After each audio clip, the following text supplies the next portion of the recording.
Fidelis Kamar orukurira abahingi b'emunda ba Potato Growers Cooperative Union nashaba abahingi okurekeraho kuza omu katare ka butosha okufagagura embibeezi batari kucenga. Umunabirandizi bo bakora imbuto buri mwaka buri season bafite imbuto zirenze 100 twewe nize mbuto ebyiri gusa.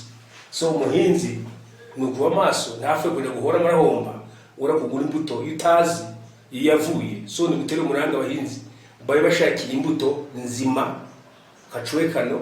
Kamari yayongera yahaburangu barekeraho kugura emonde z'urukurugumanga gaheru toho kwigurira kubera nta Kinigi tare mu mbuto zo mu Uganda ku Uganda n'icyo bita zira approved by Ministry of Agriculture. So akabazi cyo bita home saved seed no kuzikura mu bane bahinzi babitse ukabutazi zingi zitagitikinya imbaraga kubera umushaka kwavuyemo.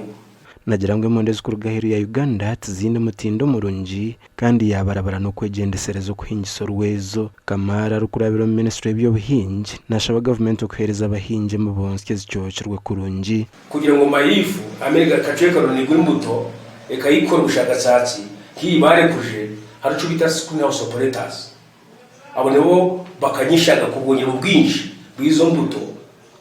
Izo mbuto bazise mini tubers mwe kwikanisha kubona imbuto wita ngo ni iri ku rwego rwa foundation seed. We Pastor Abel Asimwe omushubuzi w'emondi nagira ngo kufa kw'emondi hino kukigarize nyuma y'ubuhingi n'abantu bacena abo koresha orwezo munonga yacendera bitakarikije aho amani batandika kutamo orwezo konka kinije yajiragumiza meraho amani erinke kuzi yatandika kuzaruka mezindi mbibo hari kuzaruka mukatayanga obundi mbibo baretonye so abwita kakukura ngenu eshunshwe kimwe abahinji.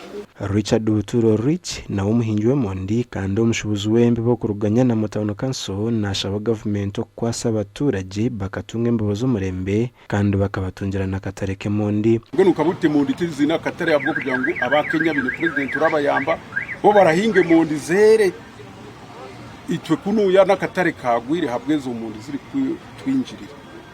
So twaturu kugira ngo natwe batutemo amani batuhe irrigation rero tugire natwe tuhingage emondi zere nk'abandi. None ubu ngubu umuntu arahinga iguniya je gusanga iguniya imwe yo yahinze akuyeho ikinini usanga abonye hitatu konka kuturi kushangaga ebituru kuzitwara abafumbira bakakozesa orwezo gwa fertilizer yabamarira mani ngwe nubuti kuturabe turaho twabahe emondi ajyara muri itaka ryahwera mani. District ya Kisoro hamwe n'ya Rubanda nizo districts z'ukukizayo kumanya kubazubire nazikizayo kuhinga emonde zosanukire konka hatabo kuhinga munonga amataka gakacukuka bakahingisa n'orwezo rw'ikizungu kiretire emonde zitanura nkakare. Emonde zikabana zero myezi 5 konka hatano basharura zitakakizana myezi 3 ahabo kutina ngo zitajundiro mu itaka ahabo kugira ngo nibahingisa orwezo.